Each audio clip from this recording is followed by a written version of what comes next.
Hello, everyone. This is Your Money Matters. I am Angela Giroux, publisher of the Bauman Letter. And joining me today are Clint Lee and Ted Bauman. Now, we have a simple request. If you're enjoying these videos, please give us a like, give us a share, leave us a comment. Even if you don't like them, leave us a comment and let us know why. We just want to hear from you. So please do us that favor. And please do yourself a favor and make sure you click the link above. We are closing out the introductory offer on Clint Lee's new research service. Again, we just launched it. He's closed 2 trades. And guess what? Both winners. Mr. Bullseye just keeps striking. So make sure you check that out. That deadline is tomorrow at midnight. Now, today, we are going to talk about a rather nasty economic report that came out on Thursday. And I am going to pull up a chart, as I so rarely do. Now, you'll see there was just a sharp slowdown in GDP. It is the slowest pace since the recovery. You can easily see that. And we badly missed estimates. Now, Ted, you are our economist. I don't pretend to be an expert, but I do keep hearing and reading that this is a supply side issue, not a demand issue. So I want to ask you, first of all, if that's actually the case. And second, is that good news, bad news, or does it not even matter, honestly? Well, first of all, I think it is a supply side issue. Just as an example, there were Snapchat had really bad quarterly report earlier, and they got punished. They dropped by 20%, and they said the reason why they had such bad performance in the quarter was because advertisers didn't want to spend money on advertising because they didn't have the supplies to sell the goods that they would be advertising to people in the first place. So that just tells you how this is all feeding through the ecosystem, even to things as ethereal as online advertising. Here's a chart that shows annualized change in consumer spending from the previous quarter, but it breaks it down into services and goods. And we can see that services pulled back a bit. That's because of Delta, but goods consumption pulled back dramatically. Now, there's a couple of reasons before we start looking at today's topic. One is that obviously a lot of unemployment benefits, especially the extra benefits, have stopped. And so some people might have slowed down there. But probably the biggest driver is that even if people have money to spend, suppliers can't get the goods to them. And that means that their prices go up for those that are available. And so people like me say, well, maybe I'll just wait and see if the price comes back down once these supply problems are sorted out. And that leads to people putting off purchases. So it's a mixture of just not having the stuff to sell and of people saying, well, I'm not going to pay extra this quarter. I'll wait till next quarter. So there's some of that going on. But the big issue is labor shortages. And that's what we wanted to talk about today, because that has implications for the future. We know that container blockages at places like Los Angeles and Long Beach and in the Chinese ports are going to be resolved eventually. The bigger question is, are we going to resolve our labor shortages? Here's a chart that shows non-farm private payroll employment in the United States going back a bit. We were on a pretty steady path upward until the COVID crisis, but look how far down we've come. I mean, if you take that line across, we're back to about where we were in about 2017 in terms of total employment. That means that a lot of jobs that used to happen are no longer there. Now, the second question is, what does that have to do with, where's that coming from? Well, here's a chart that shows job openings. And here we see that although there are enormous numbers of job openings relative to history, we still have very low employment relative to history. And the third chart tells us why. And that is because right now the labor force participation rate has dropped dramatically. In other words, people who were actively working or looking for work back in January 2020 simply have not come back. And that's a lot of people. And so that has a big impact on the supply of goods and particularly services, since a lot of those people work in the service sector. And that means that to the extent that supply is constrained, prices do go up and people spend less, which leads to GDP falling.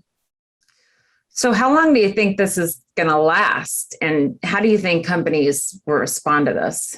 Well, I'm glad you asked, because at this point, I think, the really big question is whether this is a structural shift in the US labor force. And mind you, it's not just in the US, it's also in the UK. We're seeing this problem as well, and in some European countries. But in the United States, the big issue seems to be that some people who were working in particularly low paid and particularly service sector industries prior to COVID have looked at the situation. They've looked at the risks of working in this kind of jobs versus the rewards, not just the pay that they get, but the way that they're often treated. I mean, today I was reading an article about a stewardess on, I think it was American Airlines, who was punched in the face and had her jaw broken. You know, I mean, she's higher paid than a lot of these people, but the bottom line is that Americans have gone nuts and they're taking out a lot of it on service sector employees. So these people look at their work, they say, I don't get benefits, I don't get paid much, I don't have any flexibility, I don't even know when I'm going to work from week to week, I can't get childcare, I can't live like this. And so they're saying, I don't want to go back to work. So that's a big part of it. The other part is retirees who decided to take early retirement because COVID interrupted them for a year. Why not just make it a couple of years? But the critical thing here is that if this is a long-term structural shift, then this changes the equation on a couple of fronts. Remember that inflation is caused by a mismatch between the economy's demand for goods and services and the economy's capacity to supply them. So to the extent that we have less labor, we have reduced capacity to supply, and that could lead to future inflation. Personally, I don't think that's going to happen because I think there's a lot of unused capital capacity in the economy that could be brought into play. But right now, that's one thing to think about. The other thing, which is strange, but and it's kind of tangential to today's topic, is immigration. I was reading about how in Australia, for years, they brought people in on work visas from less developed countries to do a lot of the work that Aussies, for whatever reason, don't want to do. And during COVID, they asked them all to go home. And so now they don't have people to do basic things like childcare, what.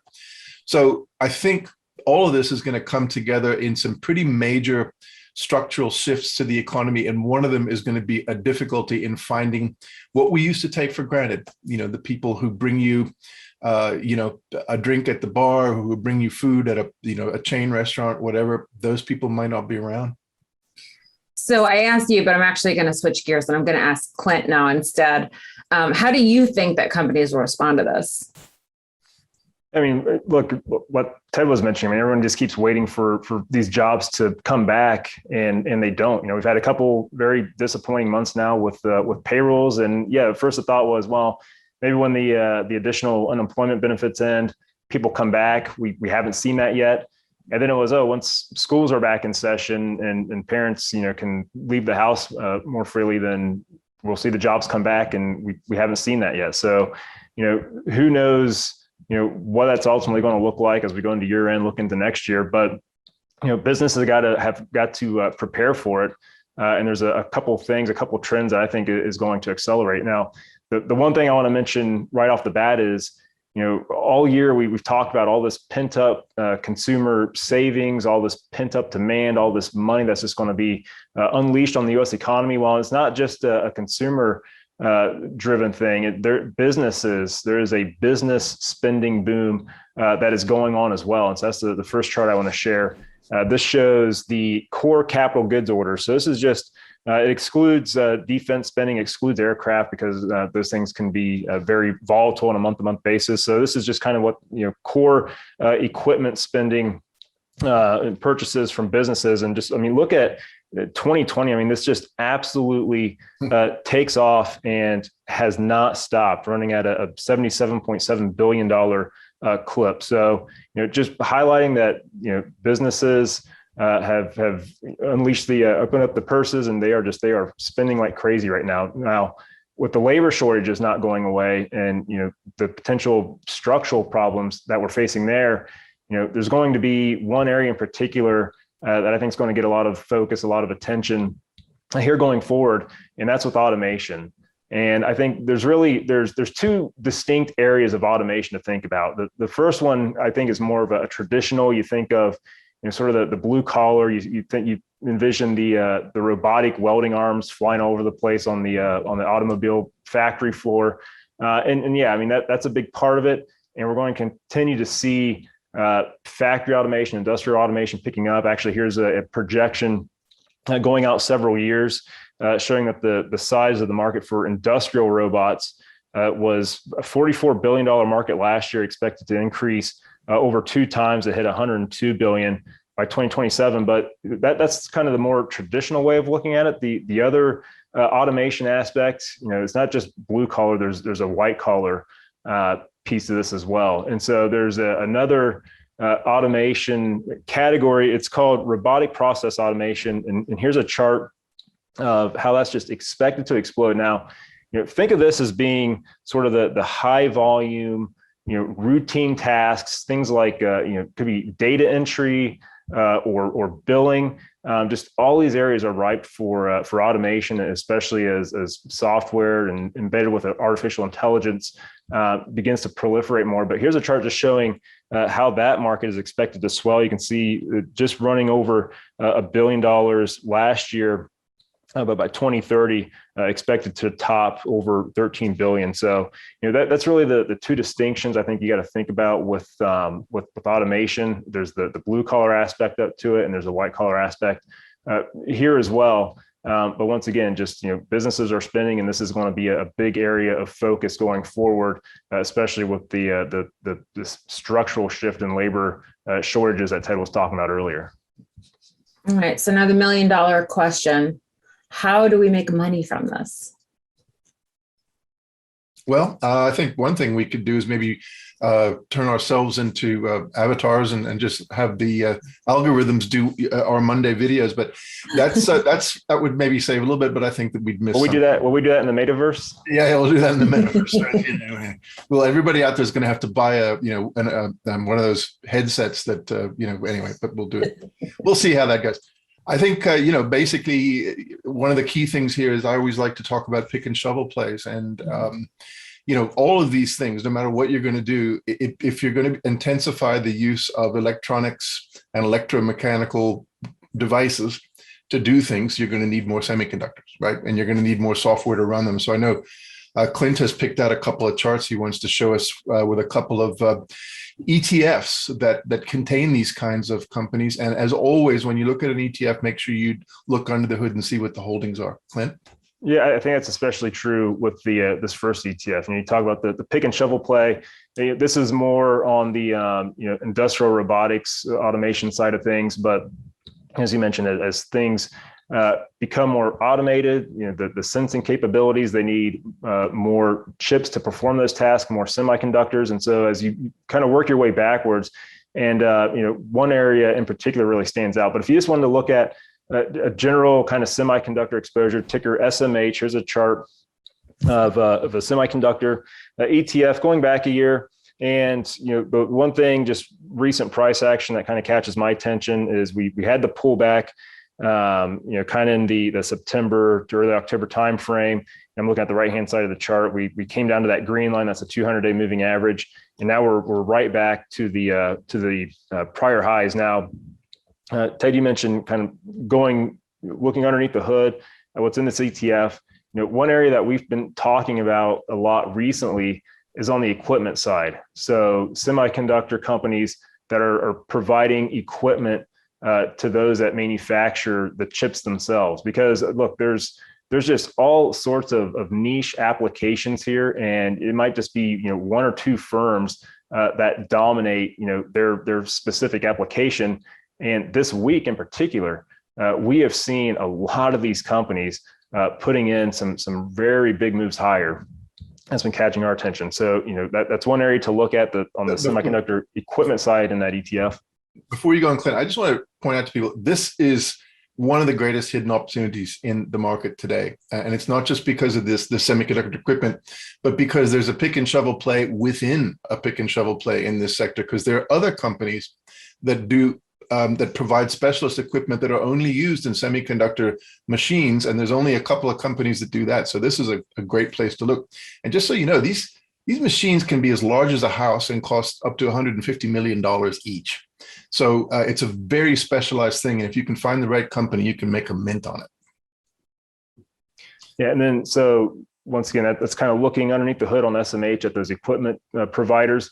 And then the other opportunity, I think, is, this one kind of touches a lot of aspects of automation, from robotics, autonomous driving, all the way down to what's going on the software side and some of that task automation. And that's with there is a innovator, this Loop Frontier Tech ETF, ticker LOUP, and it's investing in areas. It's actively managed. It's looking at areas like artificial intelligence, like I mentioned, robotics, autonomous vehicles, virtual reality, if we want to go there.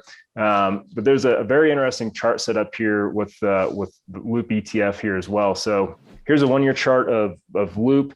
And what really kind of catches my attention is that we had peaked out earlier in the year in February and just been trading, consolidating sideways. Now, a lot of times when you get these longer extended basing periods, if we start to see a breakout, those breakouts can be very powerful coming out of that. And we're seeing some key levels being taken out right here. And that's what I want to highlight on the right-hand side. We've got the dash trend line I put on here. We moved over that recently. At the same time, retaking the 50-day and 200-day moving averages. Those are the black and green lines on here. So if we can start to target sort of some of the prior highs at 65 and poke above there, that could be a very significant breakout for this ETF. The underlying companies are there for you to check out as well. One thing I'll mention about this ETF, it's a little bit smaller in size. It's 78 million in assets under management. So just mind your limit orders if you're looking at this ETF. Good advice. So we got 3 important takeaways. First of all, we got 2 great ETFs for you. We got Clint's service that deadline's midnight tomorrow. And then a reminder to everyone, just be nice to people. Don't be a part of the problem. And with that, we will close this up. And again, leave us comments. That's the other thing we'd like from you. Thank you so much for watching, and we will see you at next week's Your Money Matters.